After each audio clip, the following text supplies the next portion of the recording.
Hello there everyone and welcome back. Today we are going over this. This is a Nerf Kenner crossbow.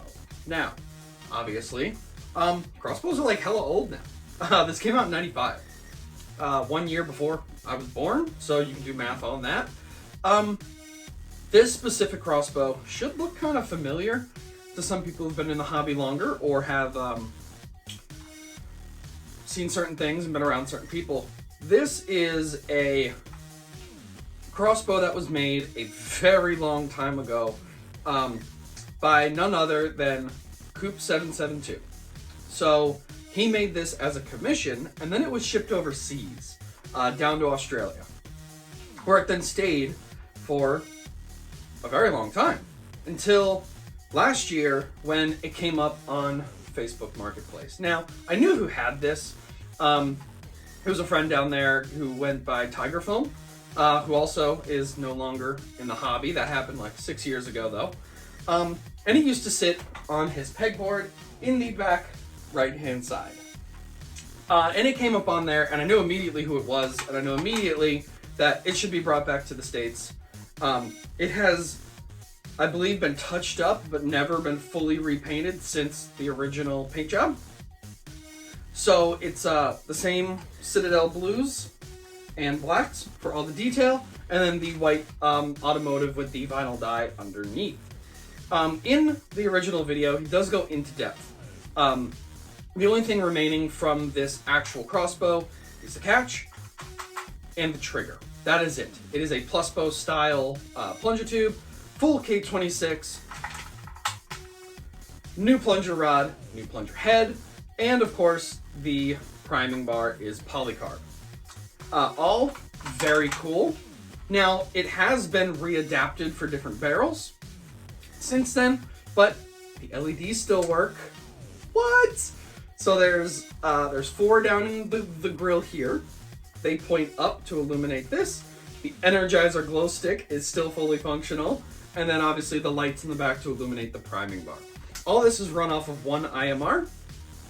This used to be wired up to a 9-volt, but in moving around and stuff like that, it had since been converted to a AA slot, but one AA is not enough to run all of these LEDs, and there's a regulator in here, and there's all that fancy stuff. So it did need an IMR to be able to run that. But it's fully functional, and it's really fun to shoot, so we're gonna shoot it. So before we start, this did come with 3 different types of barrels. You have your standard breech loading style, which the tightening rings are a tad loose, but all that's fixable. It's just brass. I can just put some new tightening rings in here, and that will be nice and stiff. Now we have the 2 speed loaders, this one in CPVC, and this one in aluminum. They're a little wobbly because it's like one wrap of electrical tape holding these 2 together. It's better on the aluminum because it naturally sticks better. It's also really cold around here, so it can be a little difficult getting stuff to stick to certain things. All right, for this purpose, I'm just gonna throw some elite darts in here. Try and make it as simple as possible. The fit on some of my elites is really rough. Others, no, maybe not. Well, we won't be using these. All right, so we're all loaded up. This has elites in it. The other barrel's just a tiny bit bigger. So it's running just some aftermarket darts that are brand new, so they do fit nicely. But we're not just gonna shoot it. We're gonna get chrono readings. This is original interior parts. Never been replaced since the original replacement. And I've never chronoed it before. Surprising, it's been sitting underneath my desk. So we're gonna do that. And here we are, we're going straight for it. I have no idea, I have a little foam block. Hopefully I don't lose any darts, or hopefully it doesn't blow any darts apart. I don't think anything happened, nothing happened. That was on me. Take 2.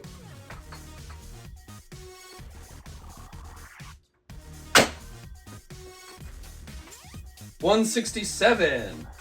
Pretty good. I'm pretty impressed for something this old now. I mean, it has been rebarreled to accept these.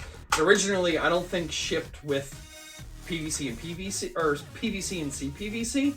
I think he originally made it for brass, but in Australia it's hotter, darts swell. There was a whole explanation in that video for it. Dart number 2.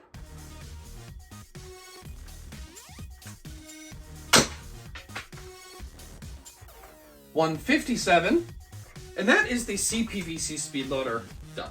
And now we move on to the aluminum speed loader. Now, I'm not sure why there's the difference in aluminum and CPVC. The CPVC seems to give a really nice tight squeeze on at least worn out darts, when this is giving a real nice squeeze on like the on the green like nipple style darts.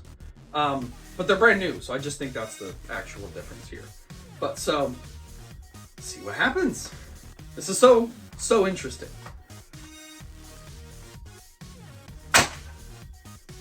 $155. It's honestly not that bad.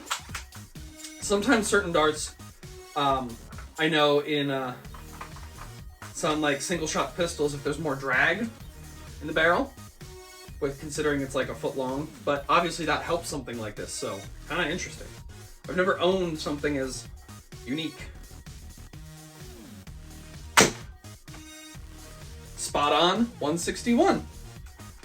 So this thing is very consistent. I'm honestly very surprised. And last but certainly not least, the breech loading barrel. Okay, my guess is probably low 140s. This doesn't have a good seal on the barrel anymore.